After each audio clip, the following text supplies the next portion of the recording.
Hello guys, and welcome back to the sit down. So delighted to have you with me today as I discuss with you David Benavidez and his plans, which he has now outlined and set out for us. And it's an interesting one. So he has essentially stated that, and he's made his intentions very clear, he wants to face Zurdo Ramirez next in the cruiserweight division. And then following that, he has plans to move back down to light heavy to face Dmitry Bivol, and then following that, Artur Beterbiev. And it's an intriguing one because obviously we last saw him in the ring with Anthony Yarde in the light heavyweight division. And then, of course, the fight with Zurdo Ramirez was then announced, which is up in the cruiserweight division. Now, at that point, everyone was like, yeah, but there's so many other light heavyweights that he could face. And now he has plans to obviously go up and then go back down and face those light heavyweights, those international light heavyweight stars that we always refer to when we speak about, you know, the likes of Bivol and Beterbiev. And I think it's going to be an interesting fight path for him. I feel quite strongly that he's going to, you know, beat Zurdo Ramirez.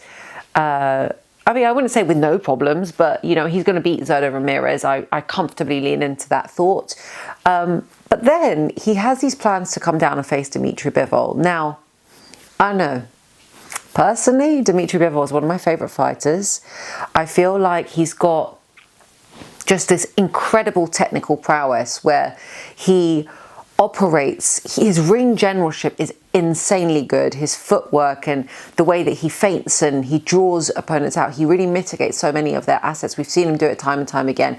We saw him in a fight against Canelo, and I know that there's a bit of weight disparity there, but we saw how he mitigated Canelo's assets. Now, I'm not comparing David Benavidez to Canelo. That's not what's happening, but I'm just saying that I think that Bivol has the assets and attributes to be able to mitigate David Benavidez's punch combination and punch output. And, you know, he's got that speed on his side. They call him the monster because when he lets those hands go, it's just sensational. But I think that Bivol's going to really make him think before he lets those hands go. And I have a strong feeling that Bivol might win that fight. Now, David Benavidez definitely disagrees. He has stated, you know, they're all going to see me coming.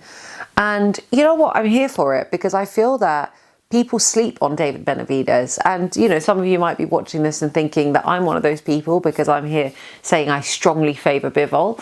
But I think just, you know, if I'm thinking like across the landscape of boxing, I don't think that David Benavidez has been afforded the opportunities that he particularly deserves. I think that he is being slept on somewhat.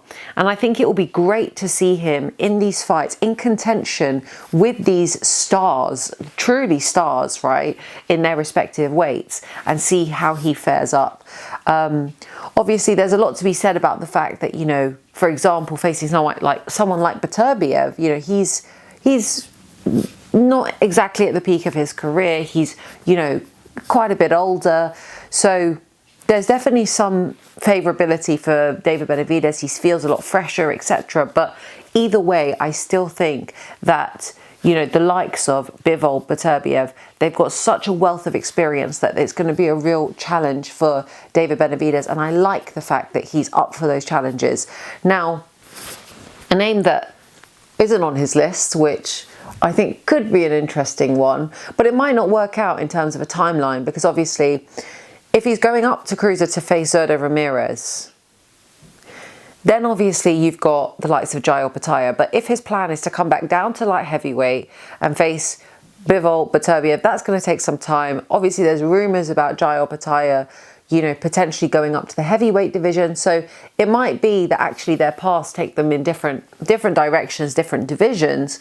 But I do think that, you know, hypothetically, if he didn't come straight back down to light heavyweight and he stayed at cruiser and Jai was still at cruiser, I think that that could be a pretty interesting fight. I wonder if David Benavidez would be up for it. Obviously, Jai is Jai. He's, you know, insanely good. He's scarily good. And Benavidez is Benavidez, and he's the monster. And man, I think that matchup could be a really exciting one. I'm not sure if we'll ever get an opportunity to see it, but either way, I am loving the fact that he's got this plan set out, because all three of those fights are fantastic. They're super fights. They're the kinds of fights that, you know, really get the mouths of fans watering, and that's what we want. We want more of that. We had a really fortunate year in boxing in 2025, and a lot of that was 2024 and 5, I should say. A lot of that was Turki Al-Sheikh's influence, and I definitely want that to be built on in 2026 and beyond. So yeah, very, very exciting. Guys, intrigued, super intrigued to know what you guys make of those fights, particularly if you think that David Benavidez beats Dmitry Bivol. Let me know in the comments. And in the meantime, don't forget to share, like, subscribe, do all of those good things there. And thank you for joining us, and we'll catch you on the next episode of The Sit Down.